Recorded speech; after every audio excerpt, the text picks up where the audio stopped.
tout le monde qui venait de divers horizons bien différents et c'est ce qui fait la qualité de notre public. Alors bienvenue à cette soirée conférence co-organisée par l'Opération Oscar et par le Centre de recherche en éducation et formation relative à l'environnement et à l'éco-citoyenneté de l'UQAM. Alors, bienvenue à l'UQAM. Cette soirée est également co-organisée par l'Institut des sciences de l'environnement de l'UQAM. Alors, je vous dirais que quand ma collègue Sylvie Jochems, qui est membre de notre centre de recherche, et quand l'équipe de Opération Oscar ont sollicité le centre de recherche en éducation et formation à l'environnement de l'UQAM d'organiser cette soirée conférence, eh bien, ça a été tout de suite avec un grand enthousiasme que nous avons répondu. Et effectivement, il s'agit de partager avec vous et de discuter une étude de cas complexe.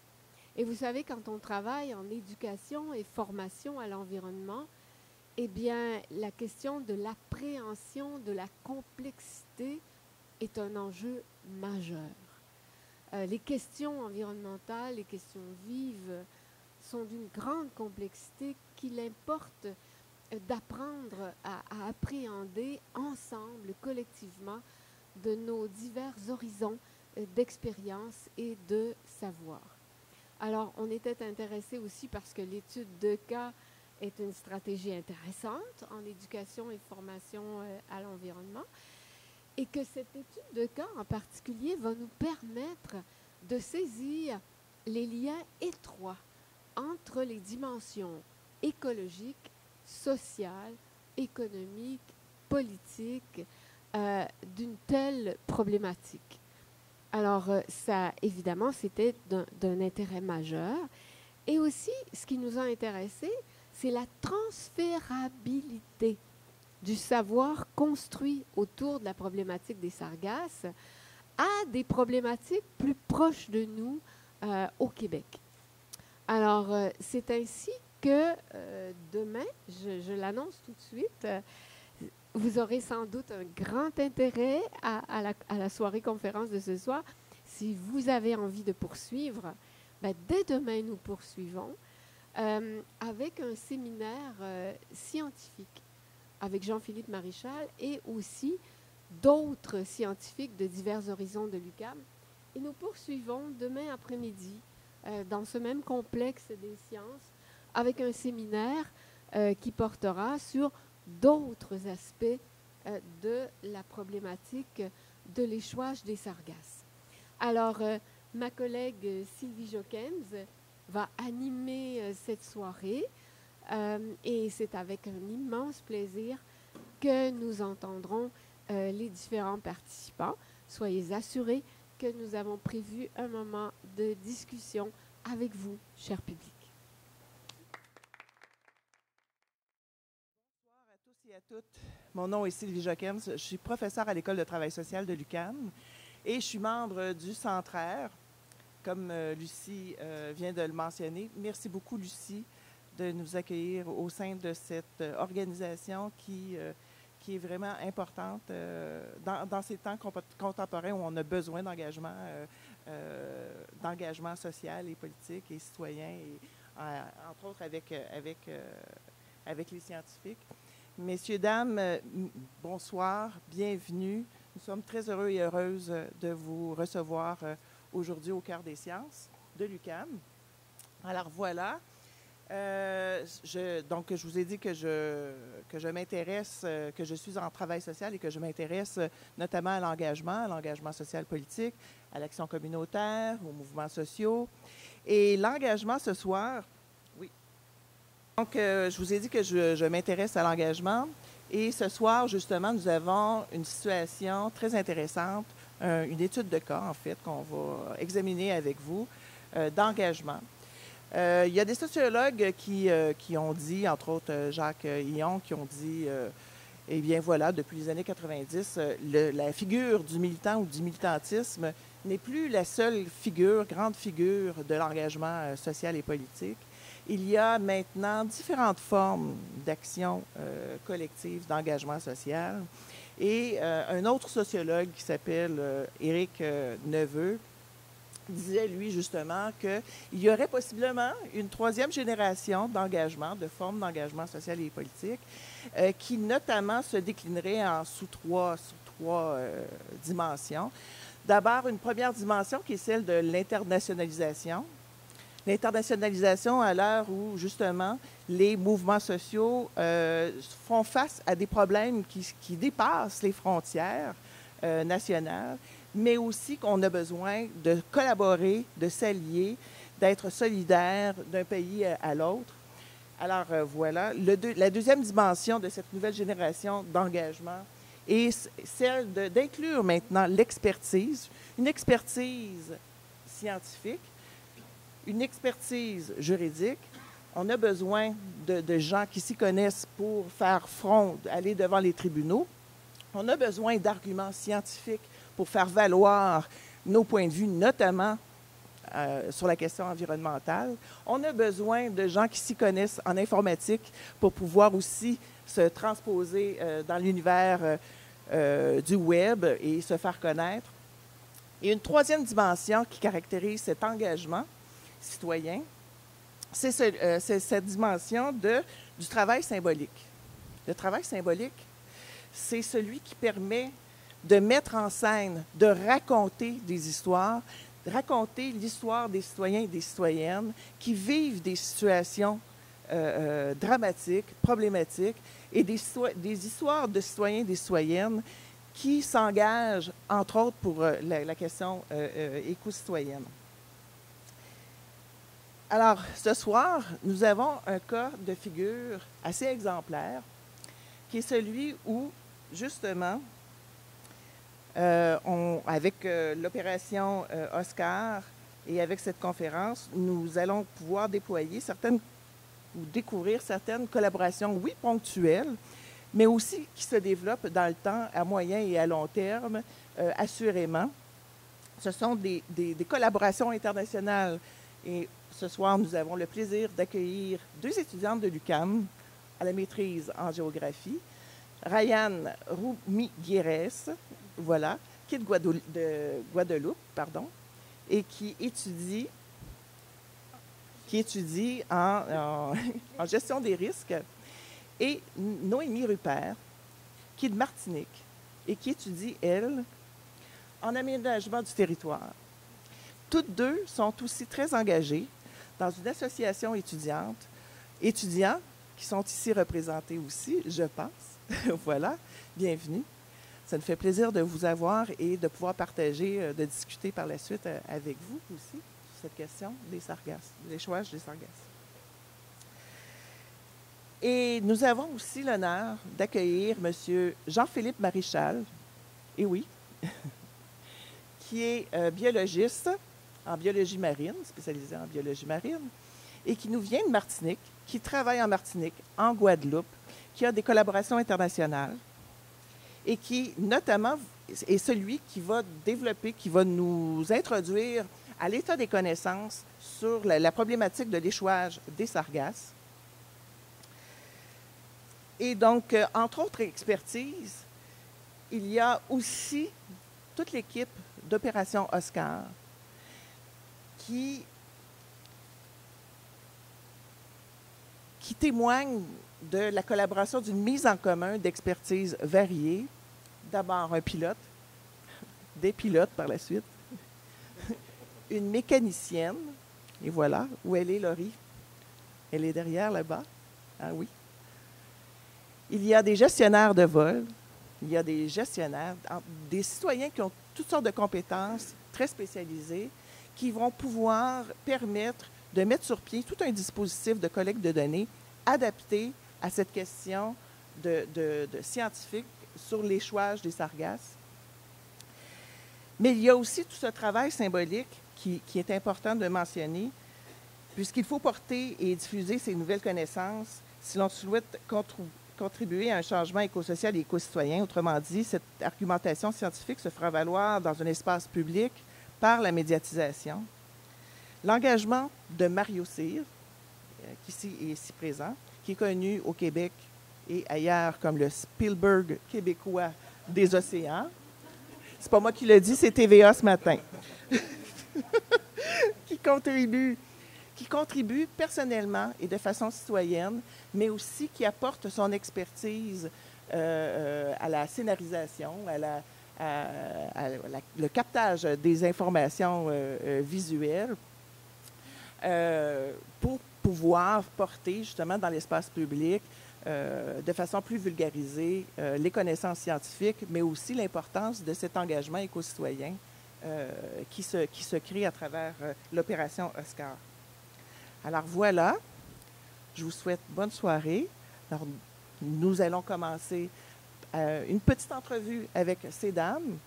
Par la suite, bien sûr, M. Maréchal nous entretiendra sur la question de l'échouage des sargasses. Poursuivra M. François-Xavier Pinte, et qui nous fera le récit de la genèse du projet Opération Oscar. Et par la suite, M. Mario Cyr, qui nous entretiendra de son propre engagement et de la résonance de cette problématique aussi le Québec, mais peut-être aussi sur d'autres questions des océans du monde. Alors voilà, merci. Nous parler de l'association étudiante. Quel est son nom officiel? Alors, déjà, l'association étudiante, c'est l'association des étudiants d'origine caribéenne de l'UQAM. Ah, voilà. Et elle est comme telle depuis 2 ans. Oui. Il y a eu des tentatives de démarrage, mais elles ont échoué. Donc, depuis 2 ans, elle est comme telle. Uh-huh. C'est une association qui compte environ une centaine de membres, qui grossit de jour en jour avec les nouveaux arrivants des Antilles françaises.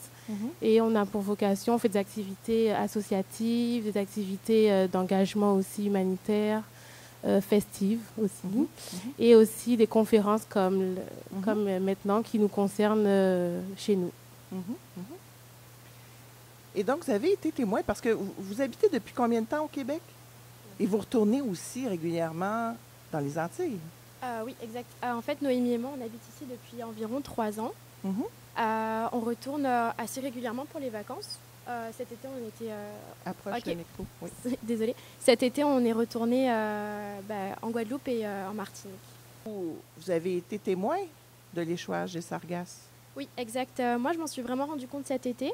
Oui. Mes parents habitent au front de mer. Du coup, il y avait vraiment un échouage à côté de chez nous. Puis, c'est ça, on se rendait régulièrement sur cette plage-là pour se promener, etc. Puis on a vu qu'il y a eu un échouage et c'est là où j'ai vraiment ressenti l'effet des sargasses sur la santé en général. Donc picotement des yeux, picotement du nez, problèmes respiratoires. J'ai dû aller au médecin et c'est ça. Et puis il y a eu aussi, je sais qu'il y a des gens qui sont étourdis. On a des étourdissements souvent. Puis pour ma part, c'est comme ça que j'ai eu la première expérience avec les sargasses. Mais qu'est-ce que tu as vu? Oh, j'ai vu... Qu'est-ce que ça a l'air, les sargasses? Oh, c'est un amas d'algues. Ça dépend depuis combien de temps elles sont échouées. Mais ça change de couleur. Mais moi, là, elles étaient presque noires, tellement que ça faisait longtemps qu'elles avaient échoué. Mais c'est ça, là, on voit comme un grand échouage d'algues. Et puis parfois, ça durcit. On peut voir des animaux qui marchent dessus. On peut voir que ça retient aussi les déchets. Quelle a été ta première expérience, Noémie, avec les sargasses? Moi, je pense que ça ferait peut-être 1 an. C'est une fois j'ai été à la plage, j'en ai vu, mais ce n'était pas en grande quantité. C'est plutôt quand je suis rentrée cet été que j'ai travaillé dans une commune qui s'appelle le Robert, qui est une des plus touchées en Martinique. Et c'est à ce moment-là que vraiment j'ai vu l'étendue du problème. Il y a vraiment beaucoup d'amas d'algues. Et comme Ryan dit, selon le temps qu'il reste, ça change de couleur. Donc, des fois, on peut même voir les vagues qui sont arrivées, parce que c'est vraiment des lignes de couleurs différentes. Donc, des fois, ça peut rester quelques temps sur le rivage, qui fait que l'odeur est de plus en plus nauséabonde. Donc, c'était mon expérience. Et c'est un phénomène qui s'est fait sentir, qui s'est fait voir depuis davantage 2011. Dans vos familles, chez vos proches, quelles ont été les conséquences de l'échouage des sargasses? Pour ma part, ça a vraiment changé la façon dont on vit au quotidien. On vit beaucoup plus enfermé, on vit dans la climatisation le plus possible parce que quand il y a des épisodes ou des vagues d'odeurs, c'est juste insupportable. On est obligé de fermer un peu toute la maison pour rester enfermé. Et bien sûr, on évite d'aller sur les plages, on évite de se promener trop longtemps sur les plages qui ont été touchées. Ben, pour ma part, ma famille habite vraiment, ce sont les gens qui ont construit, qui ont repoussé l'eau, on va dire, au Robert. Donc du coup, ils sont vraiment concernés. Comme Ryan, tout est fermé. Ils n'avaient pas de clim, ils en ont investi dans la climatisation. C'est éviter certaines plages. Il n'y a pas d'action concrète. Par exemple, si on a des nourrissons, souvent les gens vont déménager de façon temporaire ou des personnes âgées. Je sais que j'ai une tante qui a été opérée. Quand elle était censée rentrer à la maison, le médecin lui a dit de ne pas rentrer et elle a été dans un centre ailleurs le temps qu'elle soit complètement remise parce qu'il sans paraître, même s'ils ne le disent pas, il y a des conséquences sur la santé. Donc, du coup, c'est des conséquences comme ça qu'on a pu avoir. Et qu'est-ce que vos familles, vos proches, les voisins ont posé comme geste face à cette situation-là? À proprement parler, ils n'ont pas posé de gestes sur le terrain. Mais par contre, je sais qu'il y a eu plusieurs plaintes au niveau... Je sais qu'il y a eu beaucoup de plaintes au niveau de la mairie, ce qui fait qu'au bout d'un moment, au bout d'un quand même un certain temps, il y a eu une action de la part de la mairie qui a ramené des tracteurs pour retirer les sargasses. Ben, pareil, il n'y a pas d'action concrète parce que des actions à petite échelle, ça ne fonctionne pas. C'est le littoral, donc on retire un endroit, ça vient de l'autre côté. Donc si ce n'est pas à plus grande échelle comme maintenant les mairies mettent en place avec des tracteurs, ils viennent retirer de façon plus massive. Une famille comme telle n'a pas tellement d'incidence sur ce qu'elle peut faire chez elle, en face de chez elle. Avant, quand c'était moins connu, les gens venaient récupérer les sargasses tout seuls parce c'était en moins grande quantité. Donc on pouvait un peu retirer de temps en temps, mais là les vagues sont beaucoup plus fortes, il y a beaucoup plus de masse de matière, donc du coup il faut juste se plaindre. C'est un peu... il faut se plaindre. Parce qu'on ne peut pas agir seul. Ce sera forcément une action en groupe qui va faire que ça sera efficace. Donc, il y a un sentiment d'urgence ou des fois de résignation, mais il y a aussi des actions qui peuvent être posées. Et vous étudiez justement dans des domaines fort intéressants par rapport à cette question-là. Vous n'étudiez pas particulièrement l'échouage des sargasses, mais vous avez certainement des préoccupations. Je le sais, vous avez des préoccupations, des questions à cet égard-là. Alors, Ryan, tu étudies en gestion des risques. Exact. En vrai, il y a vraiment pas mal de points qui m'interpellent sur l'échouage des sargasses. Déjà, au niveau de la communication, qu'est-ce qui peut être fait pour que la population soit vraiment consciente de ce qui se passe et notamment des gestes à poser ou à ne pas faire. Ça, ce serait comme une partie. Une autre partie, ça serait au niveau de la santé publique. Bien sûr, au niveau de la santé des citoyens qui sont directement touchés par les sargasses, mais aussi pour les intervenants, ceux qui vont ramasser et sortir les sargasses. Pour mon exemple, c'est que j'ai vu quelqu'un qui était de la mairie, qui a ramené un tracteur, etc., qui était chargé d'enlever les sargasses. Sauf qu'il n'avait pas de protection, il n'avait pas de masque, il n'avait rien du tout. Puis il l'a fait comme ça, à main nue. Donc c'est ça qui me pose problème aussi au niveau de la santé publique. Puis après, il y a aussi le niveau économique et touristique, dans le sens où c'est sûr que ça a un impact notamment au niveau de la pêche. Pour les pêcheurs, c'est quelque chose qui les affecte un peu dans leur quotidien. Puis également au niveau du tourisme, il y a des plages qui sont affectées, des plages touristiques qui sont affectées. Les hôtels sont obligés d'investir pour nettoyer ces plages, d'autres plages qui sont carrément condamnées. Donc c'est ça, ça a un grand impact sur pas mal d'aspects de la vie en Guadeloupe. Moi, en aménagement, ce sera vraiment, pas terre à terre, mais ce sera vraiment la planification dans le littoral, de savoir, il y a déjà beaucoup de restaurants ou de commerces qui ont fermé. Donc déjà, ça atteint la planification.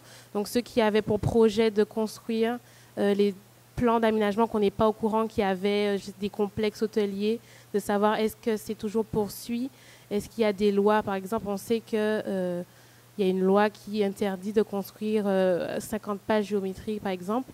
Je me demande si à long terme, si on est affecté par les sargasses à long terme, est-ce qu'il y aura une loi qui fera qu'il y ait une distance à respecter dans les zones à risque, et cette distance-là affecterait les plans d'aménagement. Aussi, comme elle a dit, dans le tourisme, les hôtels vont fermer. Il y a une baisse au niveau... les chambres maintenant sont à bas prix. C'est très abordable de venir dans les hôtels qui sont affectés. Ensuite, aussi sur le foncier, on s'entend que les terrains qui sont à vendre, maintenant, ils sont obligés de baisser les prix pour vendre. Si on a une maison à louer, si on a une maison à vendre, ce sera vraiment difficile. Donc, la valeur du terrain a baissé. Et ça joue sur tout le plan d'aménagement. Donc, certes, ça a baissé, donc ce sera plus abordable pour d'autres. Mais au final, est-ce que ce qu'on va construire va avoir des répercussions économiques? Est-ce que ça va fonctionner? Au final, la population ne veut juste plus y rendre et les touristes encore plus. Donc, c'est ça pour l'aménagement du territoire. Est-ce que vous auriez quelque chose d'autre à ajouter que vous aimeriez partager? Oui. Du coup, ce serait concernant ma famille, par exemple, qui a une entreprise qui a eu beaucoup de pertes en termes de matériel. Eux, ce serait le souci, c'est de savoir à quel moment ce sera reconnu comme une catastrophe naturelle. Parce qu'on s'entend qu'en général, quand il y a une catastrophe comme des ouragans, c'est reconnu. Il y a des subventions, il y a des dédommagements, des indemnisations qui sont données aux gens qui ont une perte. Mais là, on sent qu'il y a une réticence à la reconnaissance, parce que la reconnaissance au niveau de l'Europe, au niveau à plus grande échelle, c'est des coûts énormes, parce que c'est aussi bien, ça concerne beaucoup de zones, et c'est sur le temps. Donc ça veut dire ceux qui ont perdu, ceux qui perdent, ceux qui vont perdre. C'est des indemnisations énormes, et aussi on n'a pas encore de résultats sur la santé. Donc qu'est-ce qui va donner? Et c'est un tas de questions comme ça qui nous préoccupent pour la population. C'est ça, pour rajouter un peu sur ce que Noémie a dit, c'est ça, c'est que qui va s'occuper de toutes ces questions-là? Il y a tellement de points qui sont affectés par les sargasses au final, que c'est sûr que c'est une gestion de crise à long terme, comme elle disait. C'est ça, il y a plein d'aspects qui vont être touchés, et puis c'est ça, c'est quelque chose auquel on doit réfléchir, et on doit poser des actions maintenant. Vous nous amenez bien, en fait, à comprendre la complexité de ce cas-là. Je vous remercie beaucoup. Ça nous éclaire, ça nous met directement au quotidien. Merci. J'invite M. Maréchal à venir nous parler. Merci pour cette introduction. Je n'ai plus grand-chose à dire, en fait, avec cette intervention, un vrai cas de terrain, des familles touchées par ces échouages de sargasses. Bien, merci déjà d'être venus si nombreux pour une problématique environnementale assez éloignée finalement des problématiques environnementales du Canada, sauf pour les amoureux et pirates des Caraïbes, bien entendu. Donc je tiens à remercier d'abord Opération Oscar, François-Xavier et toute son équipe pour notre coopération scientifique future et unique. L'université UQAM, Sylvie Jochems et Lucie Sauvé et toute l'équipe du Centraire pour avoir permis l'organisation de cette conférence. Mario Cyr aussi pour sa présence en tant qu'ambassadeur de notre prochaine coopération. Et je salue aussi les instances diplomatiques qui sont représentées ce soir. Donc on va aborder la question des échouages de sargasses dans la Caraïbe, dans tout le bassin caribéen, depuis les îles jusqu'au Mexique. Donc un problème qui touche un grand nombre d'îles et de pays du bassin caribéen. Donc on a tous entendu parler des sargasses, surtout de la mer des Sargasses, qui fait près de 3 millions de kilomètres carrés. C'est énorme, ça a été évalué. Ici, vous avez une vue d'un rocher, le rocher du Diamant, Martinique, et la plage qui fait face à ce rocher, totalement couverte de sargasses et quasiment sans accès à la mer. Cette algue, comme vous avez pu le constater, là, pose aujourd'hui de nombreux problèmes. Et je voudrais d'abord présenter ce que sont les sargasses, hein, puisque en tant qu'espèce et en tant qu'écosystème, parce qu'avant d'être une nuisance, il s'agit quand même d'organismes vivants qui ont leur importance dans les océans. Donc je vous propose une petite minute de biologie. Sargasses. Donc les sargasses sont des algues brunes qui appartiennent à un genre qu'on appelle Sargassum, qui a aujourd'hui à peu près, enfin qui a 358 espèces validées dans une base de données internationale sur les algues.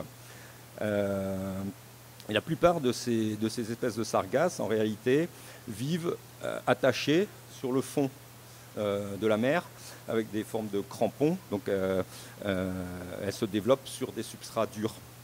Et parmi toutes ces espèces, celles qui nous intéressent aujourd'hui dans cette problématique d'échouage sont des espèces flottantes. Vous voyez sur l'image, il y a deux espèces qui ont des petits flotteurs, tout ça qui leur permettent de rester à la surface de l'eau. Et du coup, elles sont des formes libres qui dérivent avec les courants océaniques. Donc ces deux espèces, je vais donner leur nom, c'est Sargassum natans, donc Sargassum pour le genre, natans pour l'espèce, et Sargatum fuitans, donc deux espèces qui ont quand même des différences morphologiques, comme vous pouvez le voir sur la droite. Oui, sur la droite. Et Sargassum fuitans, donc c'est l'espèce majoritaire des échouages dans la Caraïbe. Alors, ces écosystèmes qui forment des radeaux denses et très épais aussi, jusqu'à 8 mètres d'épaisseur, et qui peuvent couvrir des surfaces de plusieurs kilomètres de longueur, constituent un véritable écosystème au large, en pleine mer.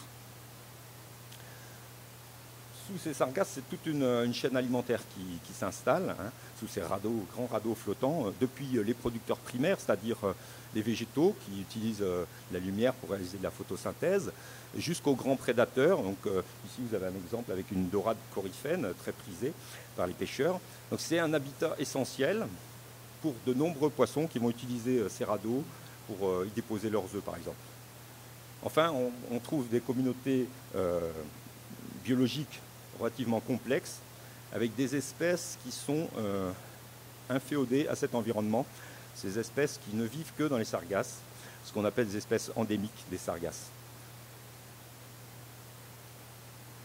Alors voilà quelques exemples d'organismes typiques des radeaux de sargasses au large, dont une espèce un peu emblématique qui est ce petit poisson coloré là. Donc vous voyez que c'est un peu la même couleur jaune orangé que les sargasses, donc pour pouvoir se camoufler. Un petit poisson qu'on appelle Istrio. Bon, et puis tout un tas d'autres organismes, des crustacés, d'autres poissons, des limaces de mer, etc. Et ce grand assemblage au large est extrêmement productif, parce que les océans au large, en général, c'est des milieux relativement pauvres, et dès qu'il y a un objet flottant à la surface, ça va générer toute une foison de vie avec tout un tas d'organismes, depuis les plus simples jusqu'aux plus complexes. Et de nombreuses espèces profitent de cette biomasse pour se nourrir, hein, des oiseaux en surface, jusqu'aux grands prédateurs, les thons, les dauphins, etc. Mais aussi des pêcheurs qui connaissent bien ces radeaux de sargasses depuis longtemps, hein, et qui déploient leurs engins de pêche et en général font de belles captures autour de ces radeaux. Alors, où trouve-t-on ces sargasses pélagiques? Alors, pélagique, ça veut dire au large, en pleine eau. D'accord. Donc, dans l'Atlantique, où les rencontre-t-on? Donc, ces algues, elles sont connues depuis longtemps. Hein. Christophe Colomb en parle, a été piégé avec ses bateaux dans des radeaux de sargasses. Mais j'ai trouvé ici une carte qui date de 1640 et sur laquelle, alors, c'est pas lisible, c'est pour ça que j'ai mis en plus grand, il est question de couverture d'herbes flottantes sur la mer, avec des zones plus ou moins denses, et une localisation de la mer des Sargasses assez surprenante en 1640, puisqu'on la trouve au sud des Açores, alors qu'aujourd'hui, la mer des Sargasses, elle est plutôt sur la zone ouest de l'Atlantique Nord. Donc c'est assez intéressant de voir où on localise comme ça dans l'espace, en fonction du temps, la mer des Sargasses. Mais ça a du sens, cette répartition, parce que quand on regarde un peu la circulation générale dans l'Atlantique Nord, ici sur l'image du haut, on voit des schémas très complexes et très variables du transport par les courants océaniques. Donc ces sargasses ont toujours été présentes dans l'Atlantique et sont transportées passivement au gré des courants. La deuxième partie, en bas là, de ce schéma, ça montre le déplacement de bouées, des bouées qui ont été larguées et qui sont suivies à l'aide de satellites. Et bon, il y a de nombreux exemples similaires dans la littérature scientifique de tests comme ça de dérive avec des bouées. Et on voit bon, deux choses. Une zone de rétention dans le cercle rouge qui est la zone actuelle de la mer des Sargasses. Et on voit aussi qu'il y a de très grandes possibilités de transport, notamment vers le sud. Et cela explique notamment l'observation régulière de sargasses dans la zone atlantique depuis toujours, depuis longtemps. Alors, ces sargasses qui représentent un écosystème très productif au large, qui existe certainement depuis des dizaines de milliers d'années, vous allez me dire, en quoi ces sargasses sont-elles devenues une nuisance dans le bassin caribéen? Voilà une illustration, là, la plage d'un hôtel complètement ruiné par un échouage. Alors de quoi parle-t-on quand on parle d'échouage qui a été évoqué par nos deux étudiantes? Échouage de sargasses. Vous avez ici en haut une image satellite qui représente l'archipel des Petites Antilles. Et en dessous, donc avec un certain nombre d'informations, en dessous on a isolé, donc vous voyez l'archipel avec les îles, et puis toute la partie blanche de l'image, ce sont des sargasses présumées, en blanc. Donc il s'agit en fait de milliers de tonnes, des centaines de milliers de mètres cubes d'algues en dérive qui vont être poussées par les vents et les courants, les vagues, etc., à travers l'archipel. Donc on verra tout à l'heure qu'il y a des saisonnalités, etc., mais globalement ça va traverser. Les îles vont agir un peu comme un filtre, donc une grosse partie de ces algues vont se retrouver échouées sur les îles, et le reste va continuer sa course dans le bassin caribéen. Et donc ces algues se retrouvent sur des plages, dans des ports, dans des zones urbanisées, et posent quand même pas mal de problèmes. Cette accumulation d'algues, elle est surtout observée sur la côte au vent, c'est-à-dire la côte exposée atlantique des îles. C'est de ce côté-là qu'elles arrivent. Et ces apports réguliers, comme il a été mentionné juste avant moi, ces apports réguliers dans la saison font que les algues se surajoutent les unes aux autres et finissent par envahir les plages et pourrir, être décomposées le long du littoral, avec tout un tas de conséquences qu'on va évoquer. En 2014, la quantité de sargasses qui s'est échouée, qui a été récoltée, l'estimation de ce qui a été récolté en Guadeloupe, en 2014, c'est 60 000 tonnes d'algues en pois sec. C'est-à-dire une fois séchées, 60 000 tonnes de sargasses.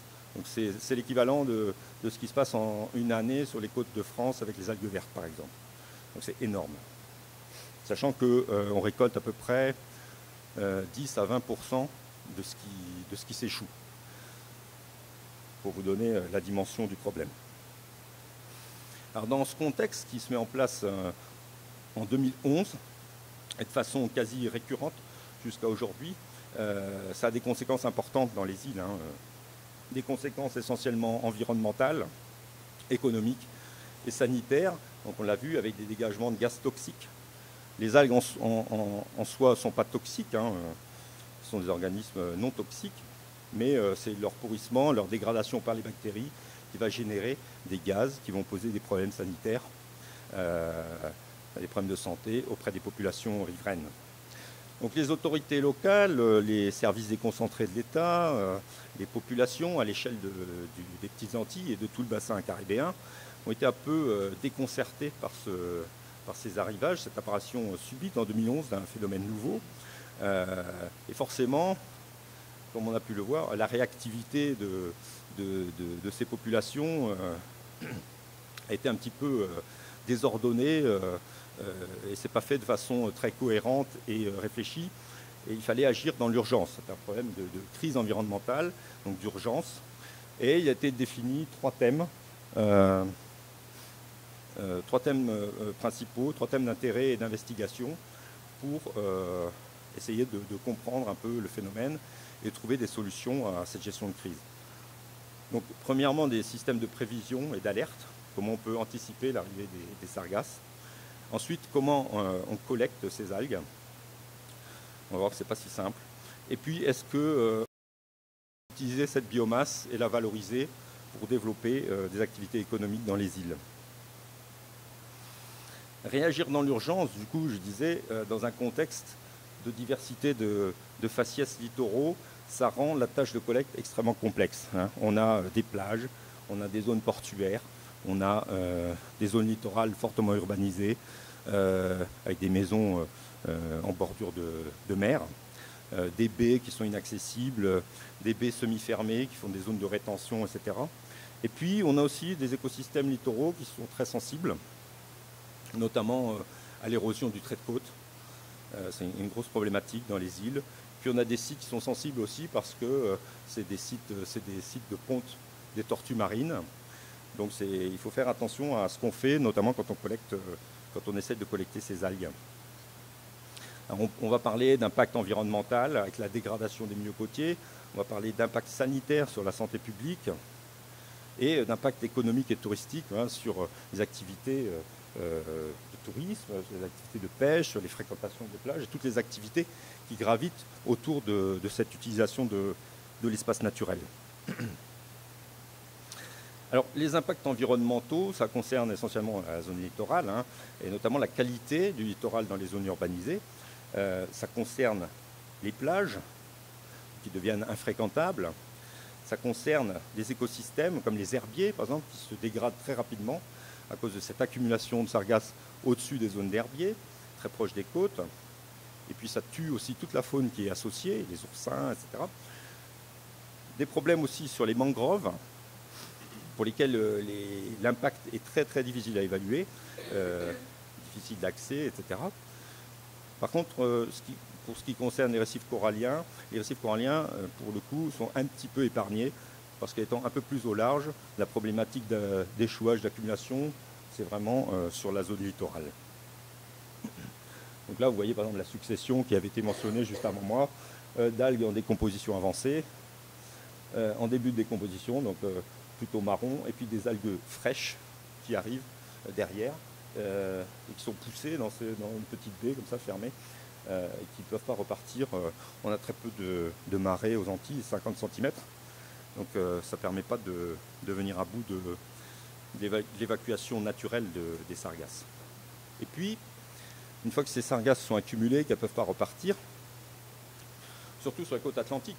La côte atlantique, il y a tout l'Atlantique qui génère des vagues, des courants, et qui poussent régulièrement vers les îles, poussent le vent et les alizés. Ça va, les alizés, c'est pas trop... C'est en ce moment, dans la saison sargasse, c'est un petit peu plus tard quand même dans l'année. Mais en tout cas, toutes les conditions sont réunies pour que les algues s'accumulent sur le littoral. Et ça finit par se dégrader, parce que ces algues-là ne sont pas faites pour vivre dans 50 cm d'eau, et elles finissent par se dégrader par l'action des bactéries. Et ça va créer des eaux très chargées en matière organique en décomposition, qui vont dégrader très rapidement les écosystèmes aquatiques côtiers. Voilà le genre d'eau marron qui résulte de la dégradation des sargasses. Pour ce qui concerne les impacts sanitaires et sociaux, l'émission de ces gaz, il y a deux gaz principaux qui sont incriminés. Le sulfure d'hydrogène, qui est une odeur typique d'œuf pourri, qu'on sent à très très faible concentration. Donc notre odorat est très sensible à ces odeurs. Et puis il y a l'ammoniac aussi qui est dégagé dans la décomposition des algues. Donc ce sont deux gaz qui sont quand même relativement toxiques, qui peuvent créer des problèmes de santé auprès des gens sensibles. Ça a conduit à la mise en place quand même, au moins déjà dans les Antilles françaises, qui ont des moyens différents, parce qu'il y a quand même des gros contrastes géopolitiques entre les îles. Tout le monde n'a pas les mêmes moyens, donc tout le monde n'est pas en mesure de prendre les mêmes, n'a pas les moyens de prendre les mêmes mesures de protection des populations, etc. Enfin, pour ce qui est des Antilles françaises, des réseaux de mesures en continu de l'émission des gaz ont été mis en place avec une agence qui s'appelle l'Agence régionale de la santé, qui est chargée de ce genre de mesures, comme la qualité de l'air, par exemple. Donc avec des capteurs spécifiques qui sont mis en place dans des endroits stratégiques et la production de bulletins d'information pour la population, avec des codes de couleur pour l'évaluation du risque, pour que la population soit informée. Bon.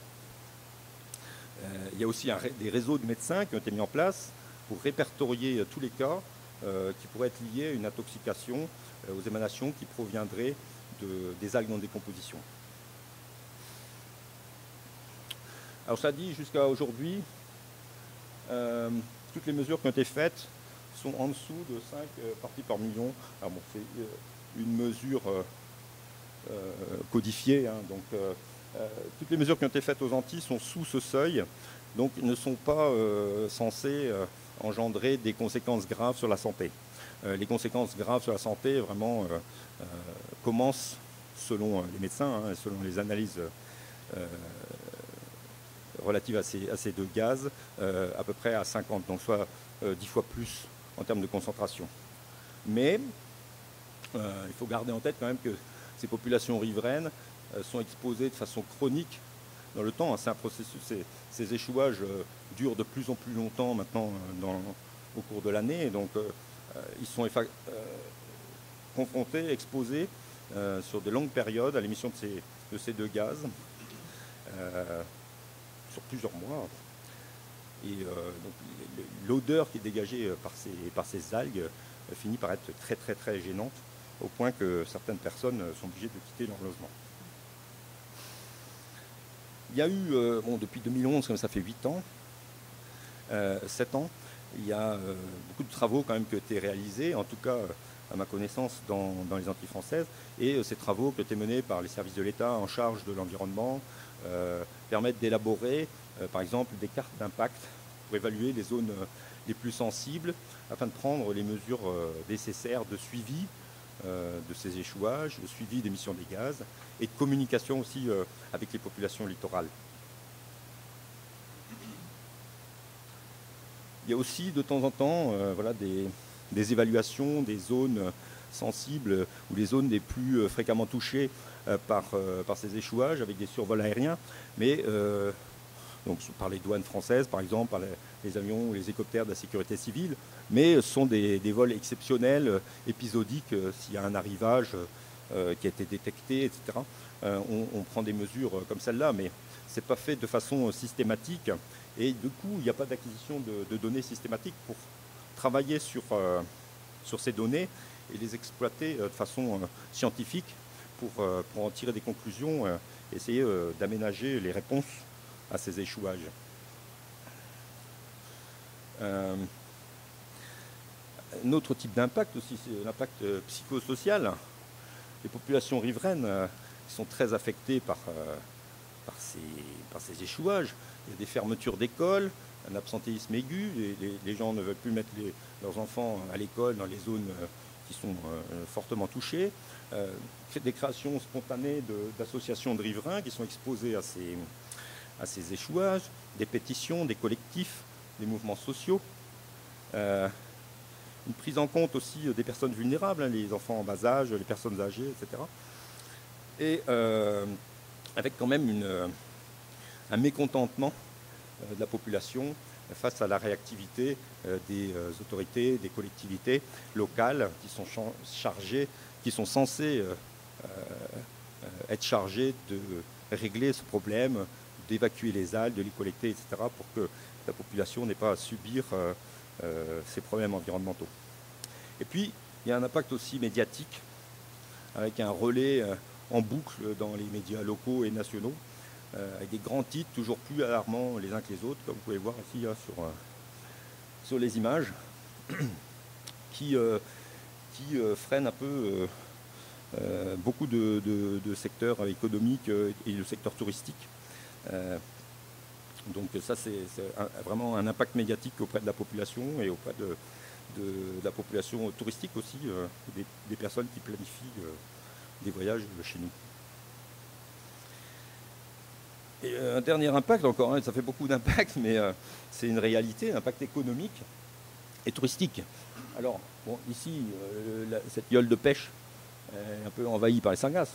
Là encore, le bateau peut sortir, il n'y a plus de sargasses au fond là-bas, il peut naviguer, mais dans les zones où vraiment les tapis sont épais, l'accumulation de plusieurs mètres, on ne peut plus déplacer les bateaux. Donc l'activité de pêche est fortement réduite. Vous voyez, ici, pour sortir, le problème, c'est les bateaux, les moteurs, le refroidissement des moteurs qui pompent de l'eau de mer.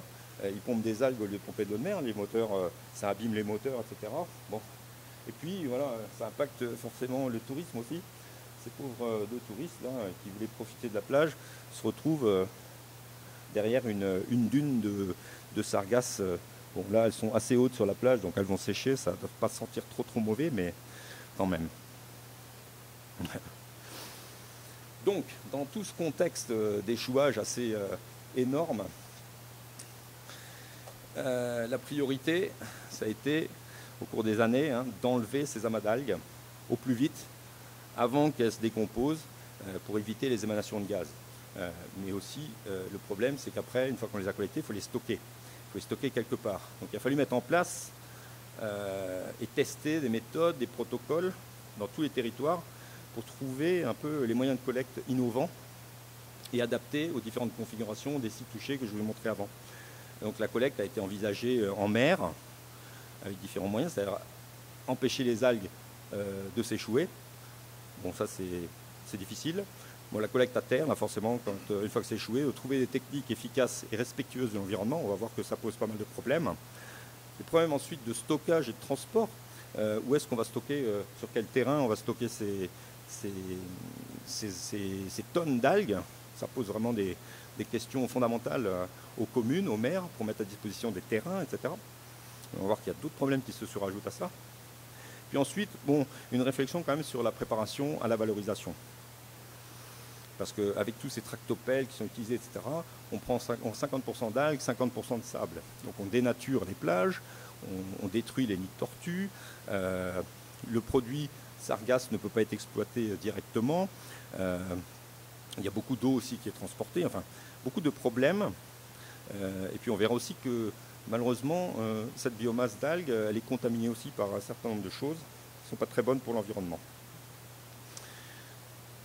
Alors il y a beaucoup de tests qui ont été faits, différents types de collectes qui ont été évalués en fonction des configurations côtières, des projets, des appels à projets qui ont été lancés par ce qu'on appelle l'ADEME, qui est l'Agence de l'environnement et de la maîtrise de l'énergie. Donc des appels à concours, à projets pour trouver des solutions techniques avec d'impact sur le littoral. Alors à la fois des aspects terrestres, alors avec la première forme de ramassage de base qui est des hommes et des fourches et des brouettes, des pelles, et la constitution de ce qu'on a appelé les brigades vertes dans les Antilles françaises, en mobilisant une partie de la population, la plupart du temps des personnes sans emploi. Et puis un certain nombre d'outils de collecte mécanisés, comme vous pouvez voir sur les photos du milieu, là, avec des tracteurs, avec des engins du BTP, qui ne sont pas très adaptés, puisqu'ils endommagent quand même énormément les plages. Et puis des différents prototypes qui ont été testés. D'autres tests qui ont été réalisés depuis le rivage, c'est-à-dire qu'on utilisait par exemple des pelleteuses avec des très longs bras pour aller chercher les algues. Enfin, vous voyez la taille d'un godet sur une pelleteuse comme ça et la quantité d'algues qu'il y a, ça représente des heures et des heures de travail, c'est énorme. Des machines amphibies qui ont été testées, etc. Il y a toujours des choses qui sont en cours de tests. On va aussi tester un peu plus au large des barrages, mais voilà, tout ça, ça a des coûts assez importants, ça nécessite de la maintenance, et puis c'est pas forcément très efficace. Donc il y a vraiment une grosse réflexion, et voilà. Et là, je vous parle d'un exemple d'une île relativement riche, avec beaucoup de financements, avec des financements européens, etc. Ce n'est pas le cas dans toutes les îles. L'île voisine, Sainte-Lucie ou la Dominique, n'ont pas du tout la même capacité de réactivité par rapport à un problème environnemental comme celui-là. Et le dernier point, une fois qu'on a collecté, c'est qu'est-ce qu'on fait de cette biomasse. Alors, la meilleure option, ce serait de la valoriser, cette biomasse, de pas perdre ça, d'essayer de profiter de ces algues. Le problème, c'est que, voilà, alors ça c'est toujours la même chose, les îles françaises sont soumises à la réglementation française et à la réglementation européenne. Donc avant de pouvoir utiliser un produit naturel du type sargasse, il y a un certain nombre d'études qui ont été réalisées, beaucoup de tests qui ont été faits, tests de contamination, etc. Malheureusement, il s'avère que ces algues sont contaminées. Elles sont contaminées par quoi? Par beaucoup d'arsenic. Donc on ne peut pas les utiliser directement. Pour pouvoir les utiliser, il faudrait nettoyer et enlever l'arsenic. Ça pose des problèmes, des contraintes techniques qui sont pas, qu'on n'a pas dans les îles.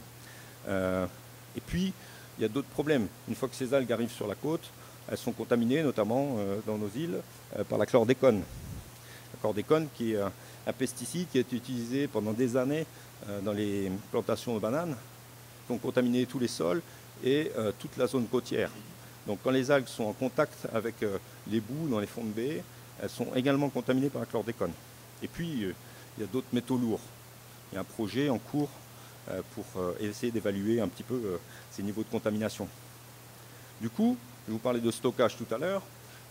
Ce stockage pose un problème, puisque on va mettre des sargasses qui sont contaminés avec des métaux lourds, avec tout un tas de cochonneries, sur des terrains qui, a priori, ne sont pas contaminés. Donc il y a un risque de contamination des sols. Donc, il y a une vraie question qui se pose, un cas de conscience auprès des responsables politiques pour prendre les bonnes décisions sans que la population s'affole.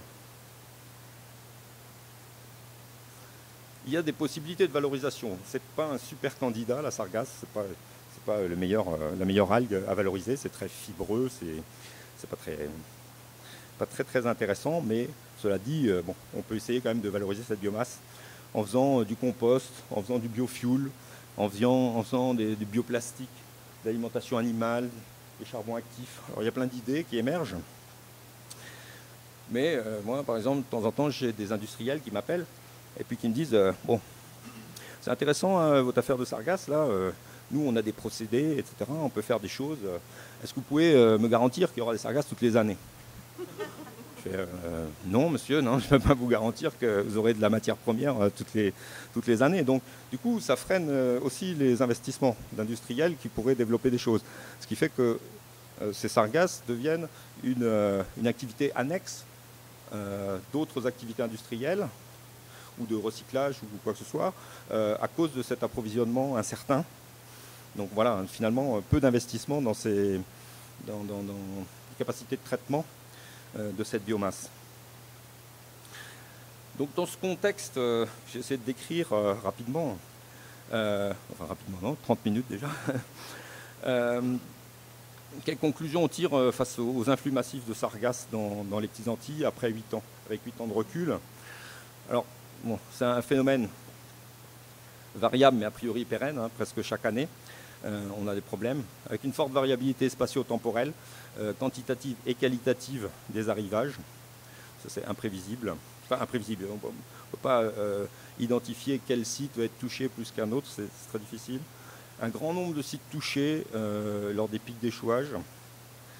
Les capacités de prédiction des échouages qui sont quand même relativement limitées aujourd'hui, même si on arrive à faire des choses, je vais vous montrer après. Une accessibilité complexe sur de nombreux secteurs à cause de la configuration du littoral des îles.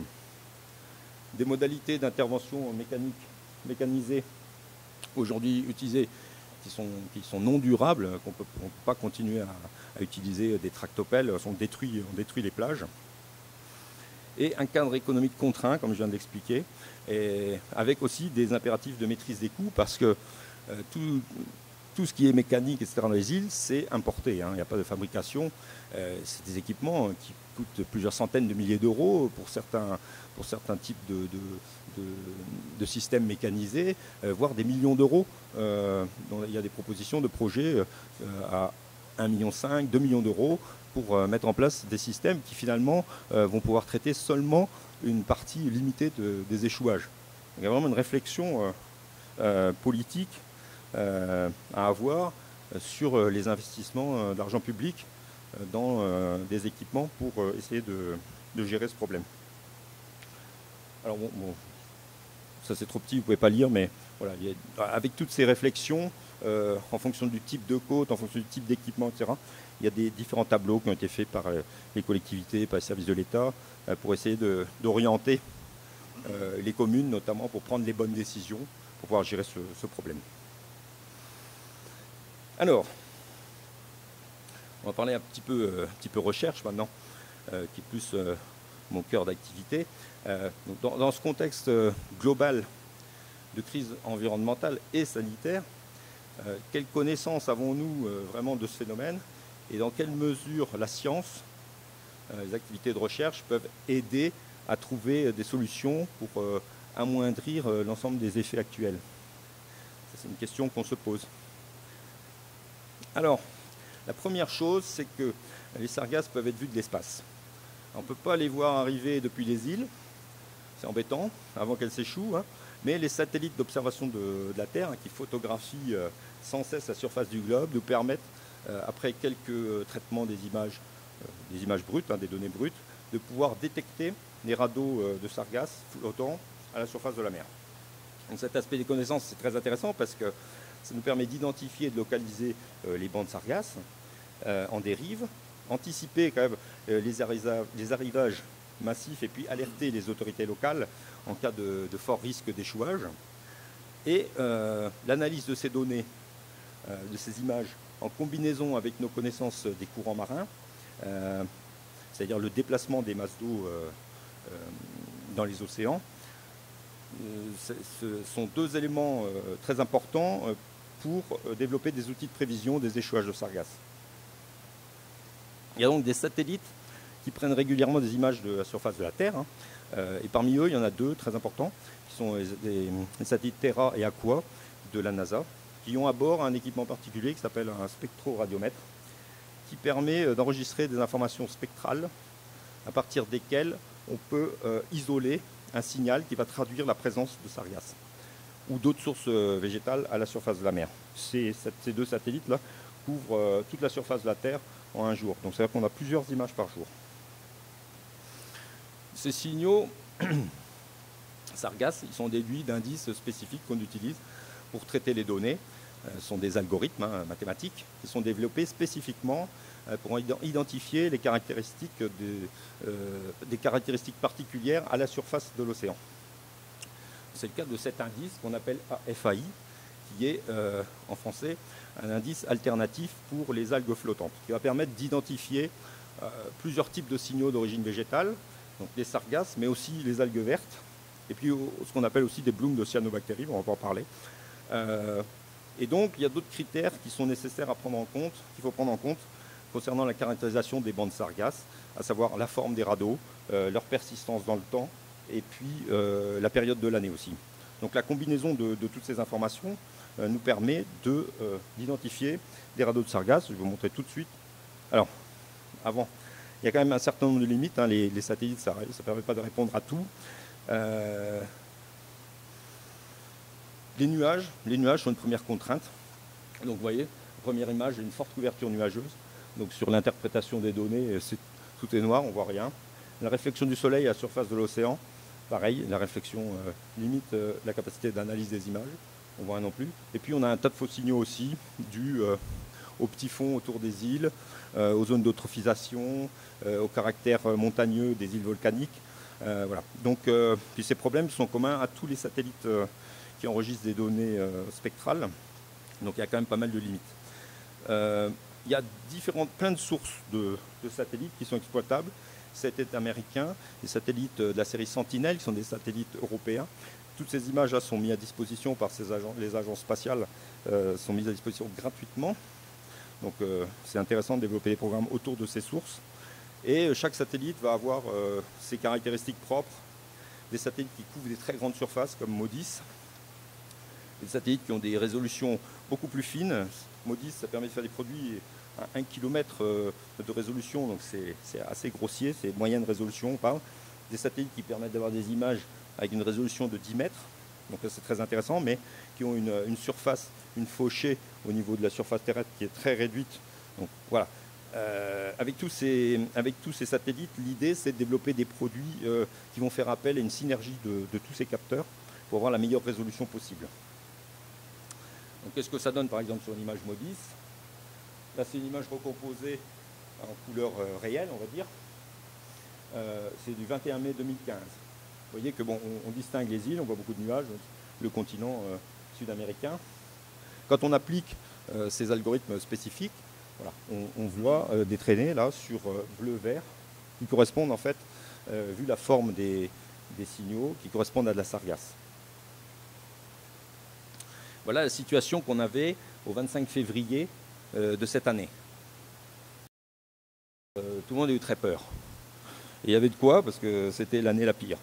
Voilà une image du 29 mai de cette année aussi. Donc on voit que, vu la répartition des algues autour des îles, il y a 99% de chances qu'il y ait des échouages. Hein. Alors les autres sources, après, voilà, ça nous permet d'avoir des résolutions beaucoup plus fines, qu'on arrive vraiment à distinguer bien les bancs.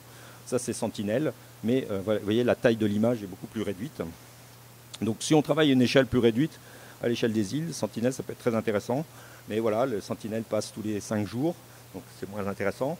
On a d'autres satellites qui ont des résolutions aussi très fines, 30 mètres. C'est le cas de Landsat, mais là c'est pareil. La fréquence de passage, c'est tous les 15 jours, donc une image tous les 15 jours. Si vous avez des nuages, l'image, vous l'oubliez. Mais, donc voilà la côte nord-est de la Guadeloupe, un zoom, le petit carré blanc, là, ça correspond à la zone littorale. Voilà, en 2011, le type d'image qu'on peut voir, donc toutes les zones marron correspondent à des échouages de sargasses. Donc selon l'utilisation des sources satellitaires, on peut avoir quand même beaucoup d'informations pour un peu anticiper la problématique des échouages. Il y a des chercheurs qui travaillent depuis longtemps, hein, bien avant les problèmes d'échouage, sur ces connaissances dérivées des images satellites et qui ont été utilisées par des chercheurs, notamment des chercheurs canadiens, Gower et King, pour décrire un certain nombre de choses, notamment le transport des sargasses dans l'Atlantique Nord. En 2013, ils ont publié une étude sur la distribution des sargasses dans l'Atlantique et voyez que, bon, il y a un petit peu de sargasses a priori toutes les années, mais en 2011, on a une explosion de la présence des sargasses dans l'Atlantique équatorial. Dans le cadre de nos recherches, nous, on a fait, et là ça va devenir très intéressant, mais il me reste que 3 minutes, alors je sais pas, je vais dépasser un petit peu je pense. Vous m'autorisez à dépasser un petit peu? Merci. Je parle beaucoup. Je suis contraint, j'ai un petit texte là, mais à chaque fois j'en rajoute, alors je devrais lire seulement, mais ça serait moins intéressant. Donc on a mené une enquête, vraiment une enquête rétrospective à partir d'analyses, à partir d'images satellites. Qu'est-ce qu'on connaissait en 2011? On savait qu'il y avait des échouages aux Antilles, on savait qu'il y avait des échouages sur les côtes de Guyane, et puis en Afrique de l'Ouest, en Sierra Leone. Il y a eu des retours comme quoi toutes ces zones-là avaient été touchées. Mais à cette période-là, l'origine des sargasses n'est pas très claire, et puis les îles sont dépassées par ces arrivées massives totalement inattendues. Donc on a décidé de focaliser sur deux zones principales, l'Atlantique de l'Ouest et puis les côtes d'Afrique de l'Ouest jusque dans le golfe de Guinée, le nord du golfe de Guinée. Ça aurait été beaucoup plus intéressant, vous allez me dire, de faire toute la zone. Mais bon, contrainte budgétaire, et puis toute la zone sur la période 2000-2018, c'est 200 000 fichiers à traiter. Donc même si on a des super ordinateurs ultra puissants, super calculateurs, ça fait quand même beaucoup de travail. Donc on s'est focalisé sur les zones où on était sûr d'avoir eu des échouages. Et voilà ce que ça donne. Alors, bon. Donc tout en haut c'est 2009, ça concerne la zone donc, ouest Atlantique, et on descend jusqu'en 2018. Bon, je voulais détailler ça, mais bon, l'image parle presque d'elle-même. On a vraiment une intensification de la présence des sargasses dans cette région de l'Atlantique, avec une situation en 2018 où on est totalement dépassé. D'accord ? Par contre, il y a des choses très intéressantes. Par exemple, prenez 2013. les sargasses ont disparu, alors qu'il y en avait en 2011, 2012, 2013, il n'y a rien, 2014, 2015, explosion, 2016, une petite accalmie, 2017, 2018, ça recommence. Qu'est-ce qui se passe de l'autre côté? On reprend la même chose, c'est un peu petit, mais voilà la zone qui va du sud du Sénégal jusqu'au nord du golfe de Guinée. Pareil, on voit un schéma qui se met en place progressivement, avec une arrivée des algues plutôt dans la période juillet-août, en face du Libéria. Et puis certaines périodes un petit peu dans le nord du golfe de Guinée, mais une concentration des algues surtout en fin d'année, voilà, en face de la Guinée, la Guinée-Bissau et du Libéria.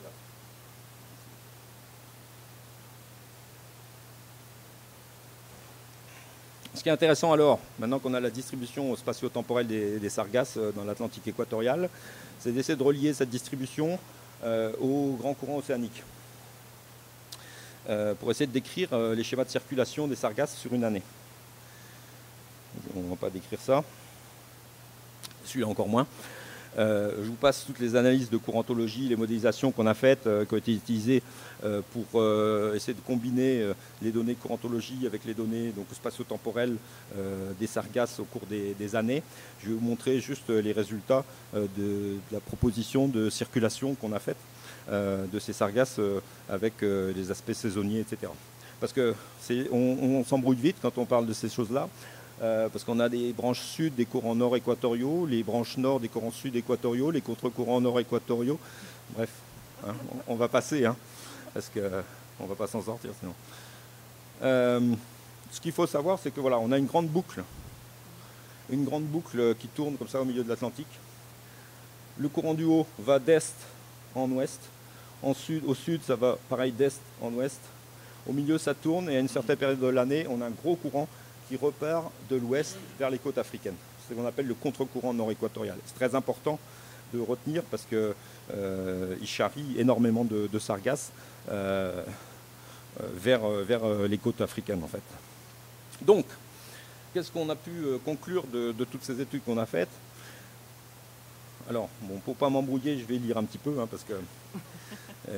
donc de janvier à mars, donc en début d'année, les sargasses elles sont transportées par ce grand courant nord-équatorial, la flèche rouge du haut.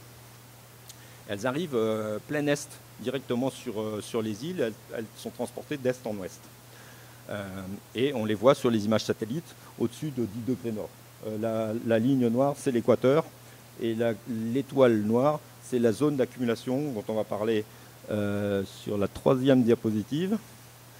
À partir d'avril, donc un petit peu plus tard dans la saison, on voit des algues qui commencent à arriver au nord du Brésil.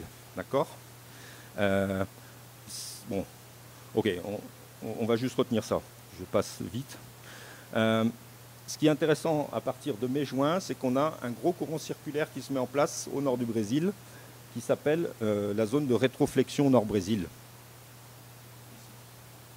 Les algues arrivent par ici, et puis elles sont prises dans un énorme tourbillon qui va générer un courant qui va repartir vers les côtes africaines.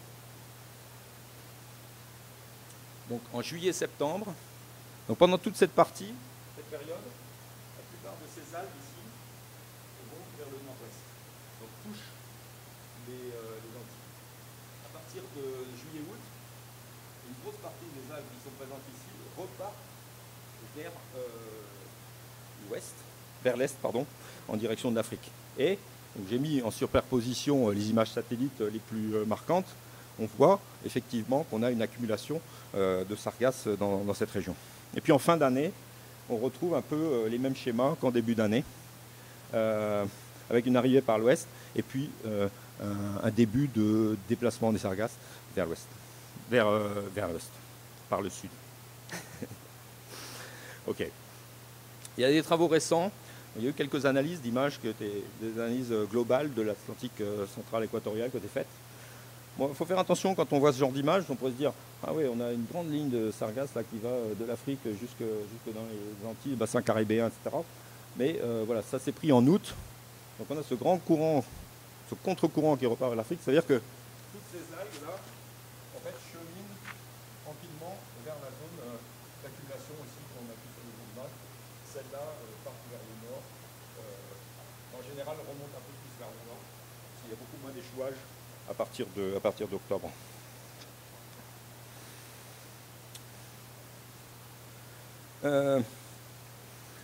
Pourquoi autant d'algues? La question. Les blooms de sargasses. Ok. Au cours de leur transport, ces algues vont être confrontées à des conditions environnementales qui, a priori, sont très favorables à leur croissance. On a des zones, j'en parle là, des zones d'upwelling, c'est-à-dire des remontées d'eau du fond qui sont très chargées en nutriments qui favorisent la croissance des algues. Elles sont confrontées aussi aux poussières du Sahara qui sont très riches en phosphore.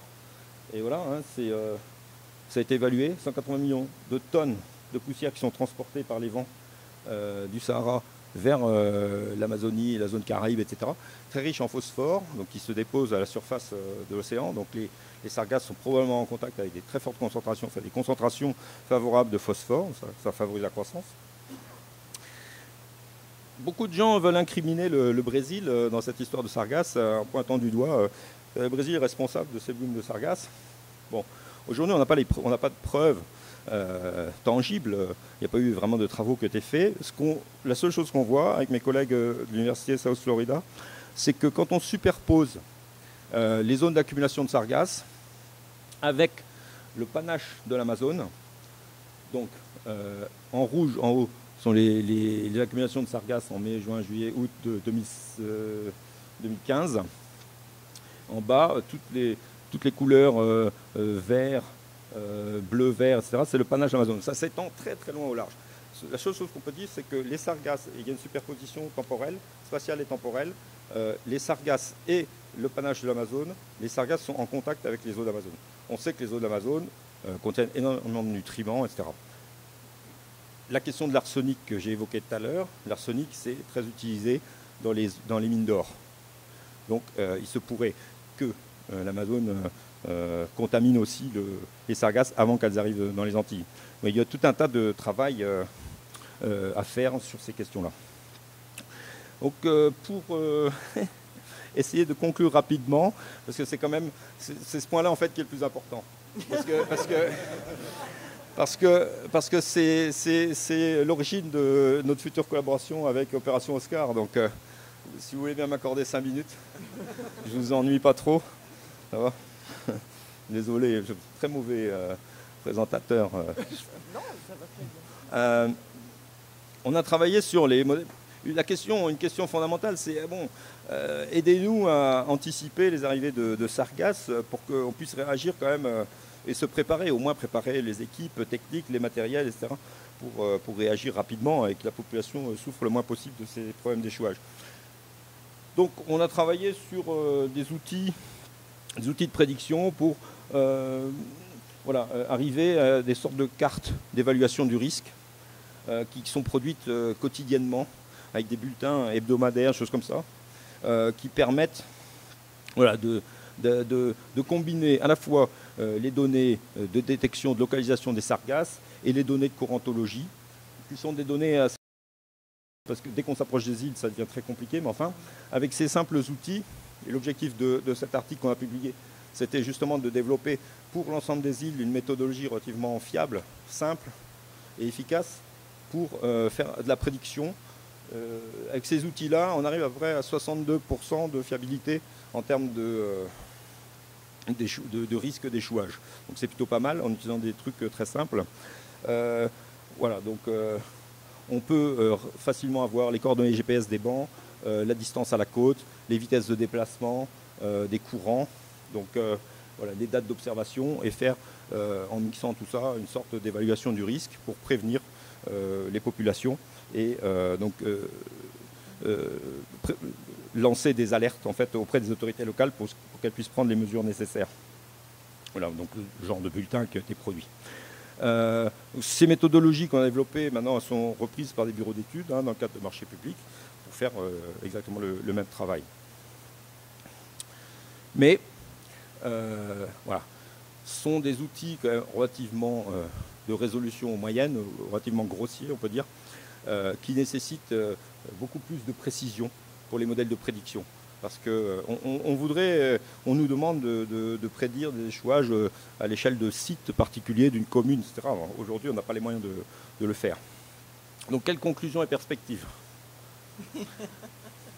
Alors, bon, des besoins de recherche plus approfondis sur la biologie, parce qu'on n'a pas du tout parlé vraiment de la biologie de ces sargasses particulières dans l'Atlantique. On ne connaît pas leur taux de croissance, leur taux de mortalité.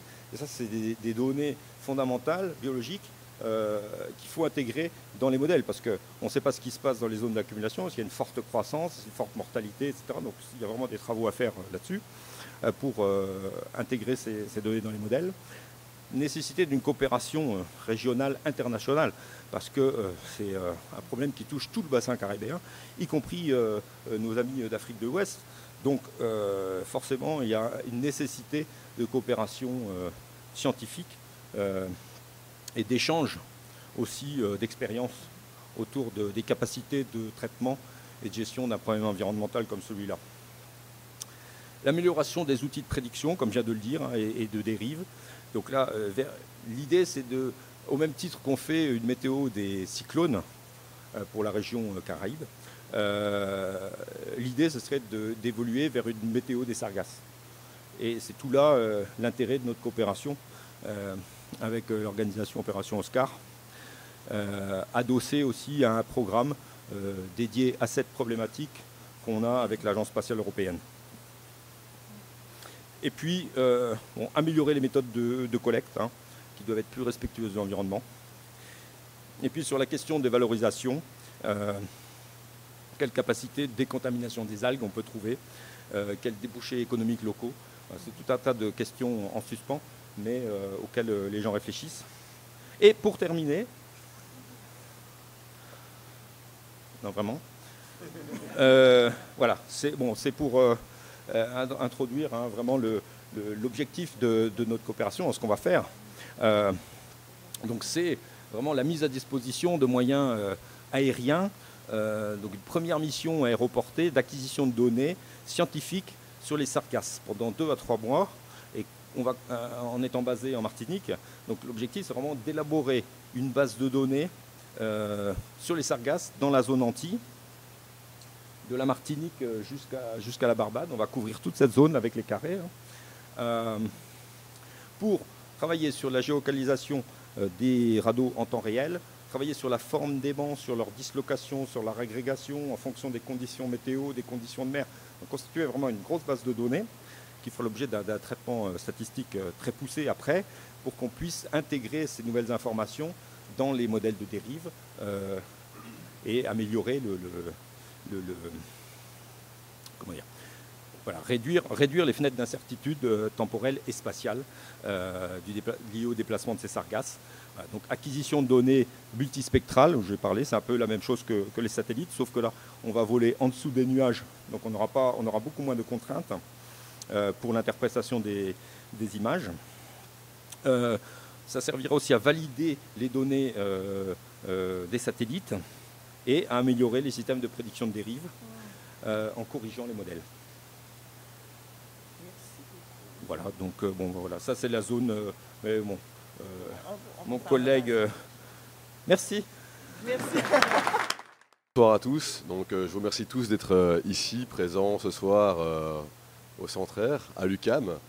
Tout d'abord, j'aimerais remercier en fait notre Martiniquais, je ne sais pas où est-ce qu'il est, il est là, voilà, d'avoir fait le voyage depuis Fort-de-France et faire un petit choc thermique ici à Montréal. Et puis aussi remercier en fait Lucie, un grand merci pour ton accueil, ainsi que Sylvie, un tout grand merci, et tous les membres en fait, du Centraire et d'Opération Oscar qui sont ici présents. Ainsi que l'ambassadeur du Togo qui a fait le déplacement depuis Ottawa pour venir nous rencontrer, parce qu'Opération Oscar a déjà une petite histoire avec le Togo, mais on aura l'occasion d'en parler par après. Et puis un de mes patrons, l'ambassadeur par intérim du Burundi, là, parce que je suis en plus consul honoraire du Burundi ici pour la province du Québec. Bref, ceci étant dit, Opération Oscar, en fait, c'est un peu comme je disais en introduction, c'est une histoire en fait d'engagement et en fait un engagement un petit peu, chacun un petit peu son engagement personnel au niveau de l'environnement. Chacun le vit à un moment donné, éventuellement peut-être maintenant, demain ou hier. Alors moi, étant né en 84, c'est sûr que je ne suis pas né vraiment avec au début un amour transi pour l'environnement. On était plutôt dans la génération consommation, on va dire, un Nintendo, tout ce qui s'ensuit. Et moi, en fait, la rencontre avec l'environnement, c'est un petit peu d'abord voilà, c'est un choc dans ma vie. J'aurai l'occasion de vous en parler par après. Mais le but d'Opération Oscar, c'est d'abord, premièrement, fournir aux scientifiques des données qui vont leur permettre de faire ce que nous, on ne sait pas faire. Vous, citoyens, ce que vous ne savez pas faire, c'est concrètement apporter des solutions pour défendre l'environnement. Je ne suis pas un scientifique, Mario Cyr n'est pas un scientifique. Par contre, il y a des possibilités pour qu'on puisse s'unir et donner aux scientifiques les moyens de pouvoir défendre notre environnement. En Opération Oscar, concrètement, en fait, c'est ça. Dans mon cas, ça a un petit peu piqué mon rendez-vous avec l'environnement. En tout cas, ma conscience, en fait, qu'il était temps de s'investir dans l'environnement. Alors, je vais vous expliquer de manière succincte. En fait, à la base, moi, je suis un pilote. Alors, bon, pilote de brousse, pilote de ligne, pilote humanitaire, enfin, plusieurs casquettes éventuelles. Et à l'âge de 21 ans, je suis parti en Afrique. J'ai travaillé pendant 8 ans en Afrique, différents programmes Nations Unies pour des ONG. J'ai travaillé dans différents pays en zone de conflit, que ce soit le Congo, que ce soit le Tchad, le Darfour, le Soudan et autres. Et un jour, j'en ai eu ras-le-bol d'entendre des coups de Kalachnikov et je me suis dit, je vais me planquer au Sénégal. Donc, je vais prendre en fait des tongs, un short et je vais voler en fait à Dakar et là au moins je serai tranquille. Et je me suis retrouvé à piloter pour une petite compagnie aérienne qui avait en fait une ambition très simple, c'est transporter en fait des riches touristes qui arrivent à Dakar pour les emmener en fait dans le sud. Donc dans le sud du Sénégal où là en fait beaucoup de gens se retrouvent. Et un jour en décollant avec mon petit avion en fait de Dakar, on m'a demandé, le contrôleur aérien m'a demandé de m'éloigner, d'aller au large en fait des côtes sénégalaises. Et au moment où j'étais au point le plus loin, eh bien en fait mon moteur a complètement explosé en plein vol. Donc ce n'est pas une situation d'avenir. Vous en conviendrez. Et donc j'étais quand même à plus ou moins 70 km des côtes, on n'était pas du tout à une distance planée possible. Donc du coup, voilà, la meilleure solution, c'est d'aller en dessous. Et en dessous, ben, en fait, par chance, il y avait un bateau, donc on s'est dit, nous allons amérir à côté de ce bateau. Et coup de bol, j'arrive à amérir l'avion sans qu'il y ait de problème majeur, sans que l'avion flippe, sans qu'il n'y ait aucun souci.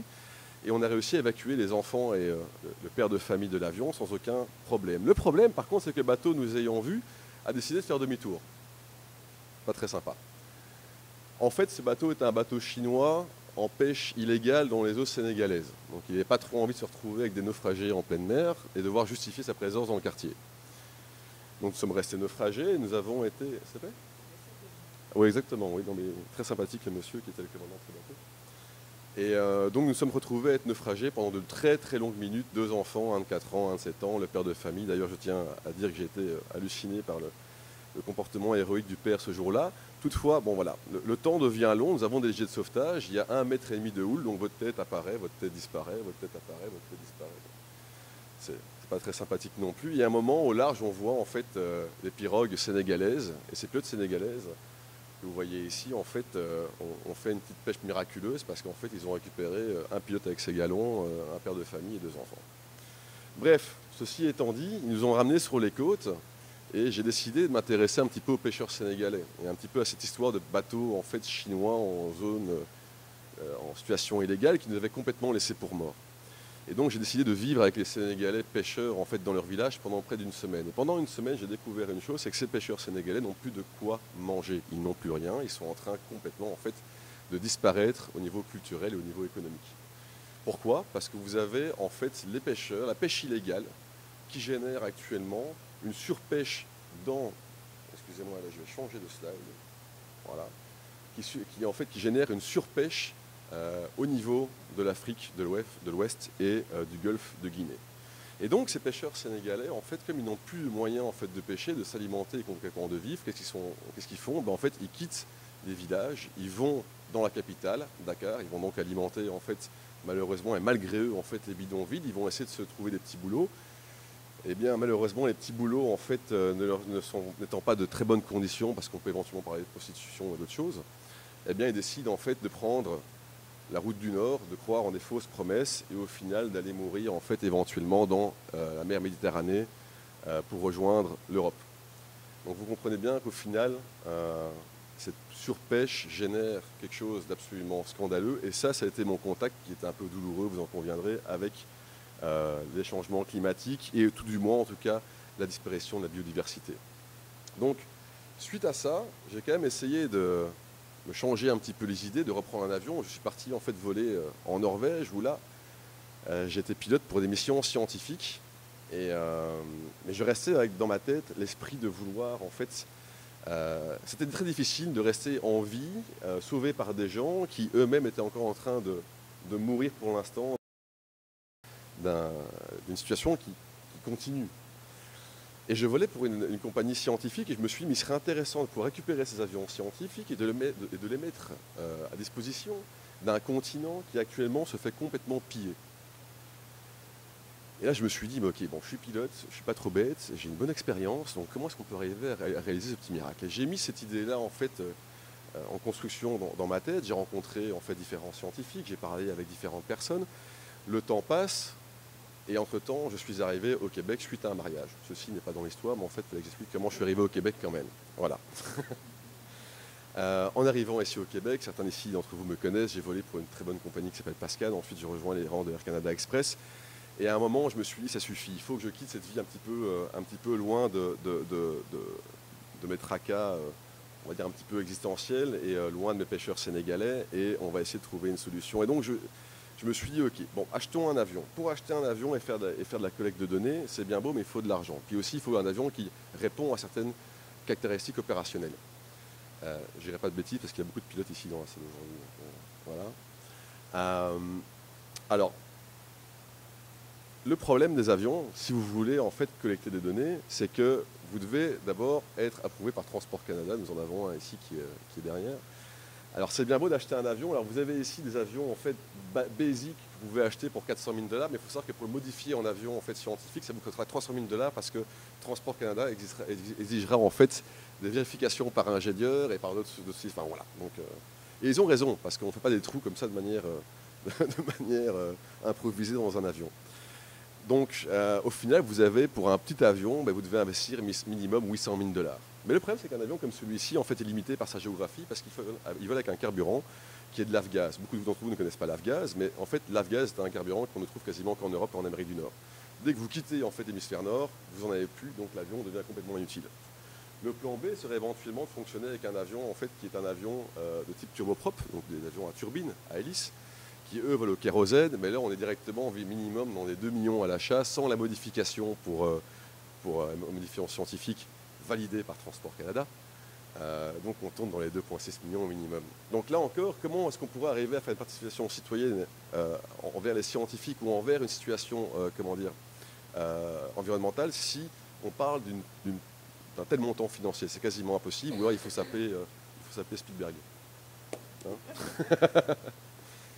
Et donc, je me suis, fort de mon expérience à l'ONU et de contacts à l'armée que j'ai et de contacts scientifiques, je me suis dit qu'il serait intéressant de voir éventuellement s'il ne serait pas intelligent de récupérer des anciens avions militaires qui sont, eux, à la base créés pour faire du renseignement et de l'espionnage et les transformer en avions scientifiques. Et donc, je me suis assis avec des militaires qui ont pas mal validé l'idée au début. Maintenant, il fallait voir si avec des scientifiques ça marchait. Donc je me suis assis avec des scientifiques qui à la base travaillaient dans le cadre de la pêche illégale. Et eux ont trouvé effectivement l'approche hyper intéressante et complètement cohérente par rapport à la problématique. Et donc est arrivé l'avion d'opération Oscar que nous avons acheté actuellement il y a 6 mois. Et en fait cet avion est un avion à la base qui sert à faire de la formation militaire, mais surtout faisait du renseignement. Et donc, il a en lui les capacités d'emport scientifique qu'on a besoin pour pouvoir faire la collecte de données et l'observation dans le cadre de la pêche illégale. L'avion ayant été acheté, nous nous sommes rendus, opération Oscar, au Togo. Alors, je tiens d'ailleurs à remercier son Excellence, l'ambassadeur du Togo, car le Togo est un des pays qui actuellement souhaite le plus se battre dans le golfe de Guinée au niveau de la pêche illégale. Et donc très vite, nous sommes rendus chez eux. On a très vite vu aussi en fait, la nécessité d'avoir un avion comme celui-là qui pourrait permettre de trouver en fait, les bateaux en situation de pêche illégale, de rapporter leur position et au final de fermer les ports pour que lorsqu'ils veulent avoir accès à un port, ils soient arraisonnés dès leur interception. Ce qui actuellement est difficile de faire parce qu'il faut bien se rendre compte que, vous m'excuserez, Excellence, les pays d'Afrique de l'Ouest ont un peu du mal à défendre leurs océans, leurs mers, excusez-moi. Donc cet avion, en fait, comment ça fonctionne simplement? C'est que les pods que vous avez à l'extérieur permettent de pouvoir transporter en fait ce que le professeur Maréchal aurait éventuellement besoin en cas de sargasses ou que des scientifiques auraient besoin pour lutter contre la pêche illégale. Bien comprendre que ceci, pour nous, a un but, c'est de dynamiser et de révolutionner un moyen de collecte. Lorsque nous avons fait la rencontre avec le Togo, qui sera une mission prochaine et qui devrait éventuellement arriver d'ici 2021 ou 2020, nous nous sommes rendus compte, bon, déjà de un, que ça allait prendre du temps pour pouvoir mettre en place une mission au Togo parce que nous avons des contraintes liées au FMI, mais ça, je vous en parlerai plus tard, mais ça, c'est autre chose. Mais donc, du coup, nous sommes arrivés sur les sargasses. Donc, les sargasses, en fait, nous, on peut y participer concrètement comment? Car l'avion, en fait, lui, a une capacité de pouvoir aller à une distance très loin, en fait, en mer, ce qu'a besoin actuellement, en fait, le professeur Maréchal, le docteur Maréchal, excuse-moi. Ouais, 2 minutes okay. Pour obtenir les données. Ça, c'est notre créneau. C'est-à-dire chercher ce que le Togo, chercher ce que les scientifiques du Togo, ce que le docteur Maréchal a besoin. Ce sont des gens qui portent, enfin, des groupes de recherche qui n'ont pas forcément les moyens de faire appel à la NASA, qui n'ont pas forcément les moyens de faire appel comment dire, à des grands hubs scientifiques parce qu'ils n'ont pas les appuis politiques, parce qu'ils n'ont pas les appuis éventuellement comment dire, financiers pour pouvoir le réaliser. Donc nous, on est là. Donc le but, c'est vraiment de dynamiser et d'offrir des solutions que d'autres n'ont pas. Et c'est pour ça que je tiens sincèrement à remercier toute l'équipe d'Opération Oscar qui est déjà ici présent. On a des mécaniciens, on a des pilotes, on a des directeurs financiers d'ailleurs. Ceux qui sont intéressés de faire un don sont les bienvenus. Voilà, on est suivi maintenant par des jeunes cinéastes qui sont intéressés de nous suivre et de voir l'évolution du programme. Mais voilà, donc du coup, la génération de maintenant, il faut que ce sont des gens qui sont relativement assez jeunes, qui ont mon âge, 35 ans, si on considère que c'est encore jeune. Mais donc voilà, donc là on est dans une nouvelle dynamique et on veut que cette dynamique maintenant prenne son envol. Voilà, je vous remercie beaucoup, passez une excellente soirée. À cette grande aventure se joint maintenant M. Mario Cyr, qui est plongeur professionnel et caméraman sous-marin.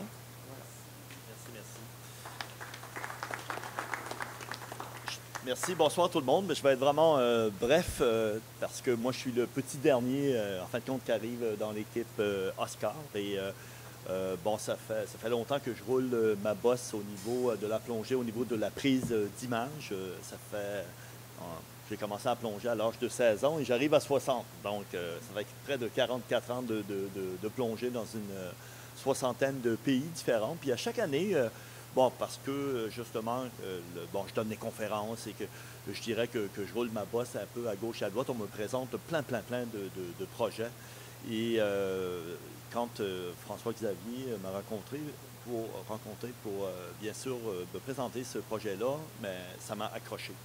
Ça m'a accroché parce que je ne suis pas scientifique, comme on l'a dit tantôt, mais j'ai travaillé beaucoup avec les scientifiques et on a à peu près toujours le même problème. Et c'est que ça nous manque, on a besoin de données, on n'a pas assez de données, on manque des sous pour louer des hélicoptères ou de louer des avions. Et là, mais ça venait chercher vraiment, c'est-à-dire nous donner une possibilité d'aller chercher, bien sûr, ces données-là. Donc, après ça est arrivé, bien sûr, la mission Sargasses. On sait que quand on parle au niveau écologie, pour moi, c'est un peu comme un train avec tous les problèmes qu'il y a aujourd'hui avec plein de wagons. Donc, les Sargasses, c'est un wagon, mais il y en a tellement que le train est très long. Si on parle juste, bon, près d'ici, qu'on parle du golfe Saint-Laurent, qu'on parle du fleuve Saint-Laurent, il y a eu en 2014 vraiment une éclosion, mettons, au niveau des méduses. Les méduses sont en train d'envahir présentement les mers du monde parce que tout est prêt de changer présentement dans les mers du monde. C'est incroyable. Il faut toujours comprendre que nous, les humains, on marche avec des heures, avec des dates. Et quand on parle de mammifères, quand on parle de poissons, ça marche avec la température. Et ça marche avec 1/10 de 1 degré de température. Donc, présentement, avec les changements climatiques, mais on change cette fameuse température-là. Donc, tout est prêt de bouger. On a besoin de beaucoup de données pour essayer de contrer au moins tous les problèmes, bien sûr, au niveau écologique. Bon, ça pour vous dire que pour moi, c'est vraiment de rentrer dans une famille, rentrer dans un système où je peux, je pense, apporter un apport aussi au niveau de l'image sous-marine, parce que tout ça, c'est beau au niveau de, bien sûr, aérien, et c'est une importance capitale. On va avoir besoin d'aller chercher aussi des images sous-marines, et c'est là que je veux apporter, bien sûr, mon expertise dans cette famille Oscar-là. Ce serait pas mal ça.